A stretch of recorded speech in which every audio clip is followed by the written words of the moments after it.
অভিশপ্ত 19 ছেপ্টেম্বৰ আৰু জুবিন গাৰ্গবিহীন আজি 3টা মাহ সম্পূৰ্ণ হ'ল। ইফালে SITৰ হেমাহিৰ বাবে ন্যায় নাপাব জুবিন গাৰ্গে।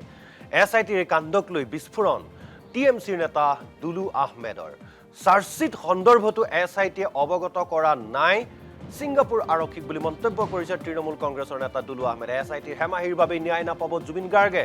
এই মন্তব্য তৃণমূল কংগ্ৰেছৰ নেতা দুলু আহমেদৰ। SITৰ কাণ্ডক লৈ বিস্ফোৰণ TMCৰ নেতা দুলু আহমেদৰ। চাৰ্জশ্বিট সন্দৰ্ভত SITয়ে অৱগত কৰা নাই ছিংগাপুৰ আৰক্ষীক বুলি তেওঁ মন্তব্য কৰিছে।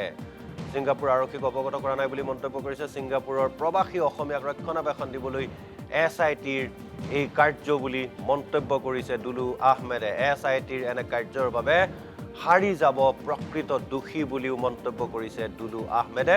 লগতে এই দুখন দেশৰ আৰক্ষীৰ তদন্তৰ ৰিপৰ্ট বেলেগ বেলেগ হৈছে বুলি তেওঁ মন্তব্য কৰিছে। অসমৰ আৰক্ষীৰ তদন্ত বেলেগ আৰু ছিংগাপুৰ আৰক্ষীৰ তদন্ত বেলেগ।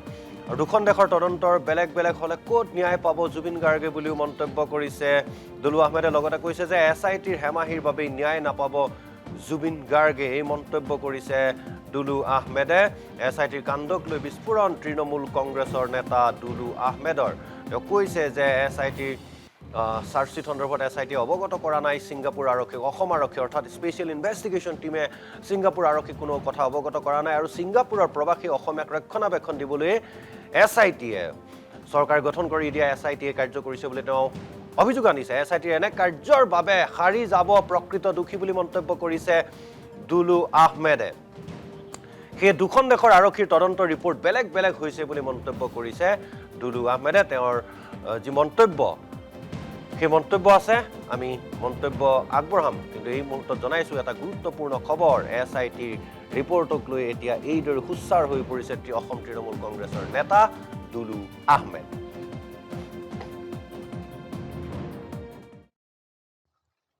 জাহাজখনত 16 গৰাকী আছিলে। 5 গৰাকী হৈ গ'ল অসমৰ আৰু 11 গৰাকী হৈ গ'ল ছিংগাপুৰত থকা। সেই 5 গৰাকীৰ 1 গৰাকী শ্যামকানু মহন্ত, তেওঁ কিন্তু জাহাজত নাছিল। মানে 15 গৰাকী জাহাজত আছিলে। 15 গৰাকী, 11 আৰু 4 15 গৰাকী, শ্যামকানু মহন্তক লৈ 16 গৰাকী আছিলে। 11 গৰাকীক প্ৰথমৰ পৰাই চৰকাৰখনে বা মুখ্যমন্ত্ৰী বা CIDয়ে ৰক্ষণাবেক্ষণ দি আছে। তাৰে মই প্ৰমাণটো দিম। ৰক্ষণাবেক্ষণ দিয়া কথাটো যোৱাকালি প্ৰমাণ হ'ল। যোৱাকালি কেনেকুৱা প্ৰমাণ হ'ল? যোৱাকালি ছিংগাপুৰ পুলিচৰ এটা ৰিপৰ্ট ওলাইছে, আপোনালোকে পাইছে নেকি নিশ্চয় কপিটো? তাত কি ক'লে? জুবিন গাৰ্গৰ মৃত্যু অস্বাভাৱিক নহয়, স্বাভাৱিক বুলি আকৌ কৈছে। যিটো 17 তাৰিখে এখন পত্ৰৰ যোগে কৈছিলে।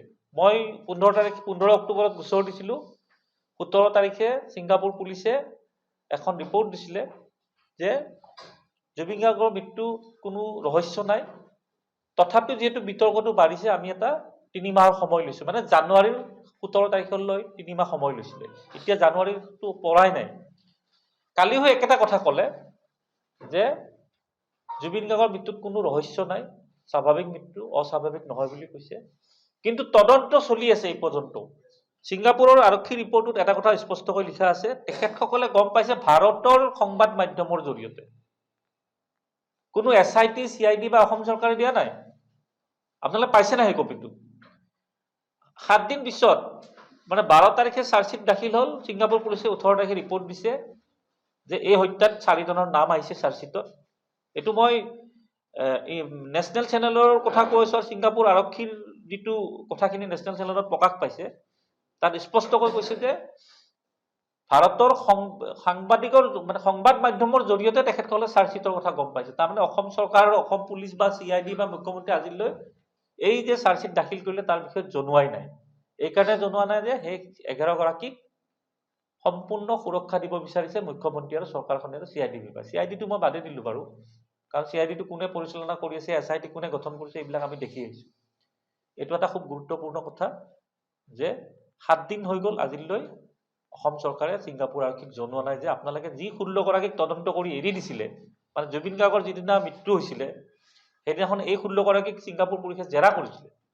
জেৰা কৰি প্ৰাথমিক তদন্তত যাবলৈ দিলে।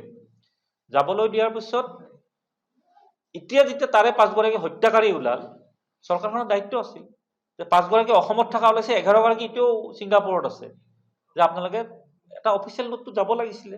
বা মুখ্যমন্ত্ৰী এটা ষ্টেটমেণ্ট পাব লাগিছিলে, কাৰণ এইটো জুবিন গাৰ্গৰ হত্যাকাণ্ড, ইমান সহজ কথা নহয়, কিন্তু ৰাইজে ইমান সহজে মানি নল'ব। অসম আৰক্ষী ছিংগাপুৰত দেৰিকৈ হ'লেও গৈছিল। ঠিক তেনেকুৱা যেতিয়া 5গৰাকী গ্ৰেপ্তাৰ হ'ল, মুখ্যমন্ত্ৰীৰ দায়িত্ব আছিলে যে ইয়ৰ্কখনত যিহেতু 16গৰাকী আছিল, তাৰে 5গৰাকী আমি জেৰা কৰাৰ পিছত তেখেতসকল হত্যাকাৰী ওলাল। এতিয়া আপোনালোকে যিহেতু আপোনালোকেও তাত ৰিপৰ্ট দিব, এটা ৰিপৰ্টটো ছিংগাপুৰ পুলিচেওতো দিব যে আপোনালোকেও ইয়াতে এবাৰ আহি জেৰা কৰক। যেনেকৈ অসম পুলিচ ছিংগাপুৰলৈ গৈছে, ছিংগাপুৰ পুলিচকো যদি গভমেণ্টৰ মানে কেন্দ্ৰত থকা বিজেপি গভমেণ্টে হওক বা যি বিভাগৰ জৰিয়তে আনিব লাগে, 2-4গৰাকীক আনি 5গৰাকীক জেৰা কৰিব লাগে। দুইখন দেশৰ তদন্তৰ ৰিপৰ্টটো বেলেগ বেলেগ হৈ থাকিলে ক'ত ন্যায় পাব? যি ধৰণে অসম পুলিচ ছিংগাপুৰত গৈছে, ছিংগাপুৰৰ পুলিচো অসমত বা ইণ্ডিয়াত আহিবৰ কাৰণে অনুমতি লাগিব, সেই অনুমতিৰ ব্যৱস্থাটো চৰকাৰখনে কৰি দিব লাগিব। অসম পুলিচ যেতিয়া ছিংগাপুৰ গৈছিলে, সেই ব্যৱস্থা কোনে কৰি দিছিলে? প্ৰশাসনেই কৰি দিছিলে। ছিংগাপুৰৰ কনচুলেট জেনেৰেলে কৰি দিছিলে বা এম্বেচিয়ে কৰি দিছিলে। ঠিক তেনেকুৱা কৰিব লাগিব। আৰু আপোনালোকে খুব গুৰুত্বপূৰ্ণ কথা এইটো, তদন্ত প্ৰক্ৰিয়াত দুইখন দেশৰ লগত যোগাযোগ থাকিব লাগিব। এখন দেশে কৈছে মিডিয়াৰ পৰা গম পাইছো বোলে 5গৰাকীৰ হত্যা হৈছে বুলি, আমি মিডিয়াৰ পৰা গম পাইছো। কাৰণ পাব লাগিছিল CIDৰ পৰা, পাব লাগিছিল চৰকাৰৰ পৰা। এইটো মই কৈ থাকা না, আপোনালোকে ডাঙৰ ডাঙৰ চেনেলবিলাকত চাব, বাতৰি আহিছে যে ভাৰতীয় সংবাদ মাধ্যমৰ জৰিয়তেহে 5গৰাকী হত্যাকাৰী বোলে জুবিন গাৰ্গৰ লগত মৃত্যুৰ লগত জড়িত আছে। আমি সংবাদ মাধ্যমত গম পাইছো। অসম চৰকাৰৰ লাজ লাগিব লাগে, CIDৰ লাজ লাগিব লাগে। তেখেতসকল বোলে সক্ৰিয় হৈ আছে। এটা আজি 7 দিন হৈ গ'ল, জুবিন গাৰ্গৰ নিচিনা হত্যাত 5গৰাকীৰ নাম আহিছে, মুকলিকৈ আহিছে নাম। আজিলৈ ছিংগাপুৰ আৰক্ষীয়ে 8 দিন পিছত গম পাইছে, তাকো কাৰ পৰা? সংবাদ মাধ্যমৰ পৰা। এইটো লাজ লগা বিষয় নহয় জানো? এইটো মই কৈ থকা নাই, এইটো ছিংগাপুৰ আৰক্ষী কৈ থকাটোৱে মই কৈ আছো।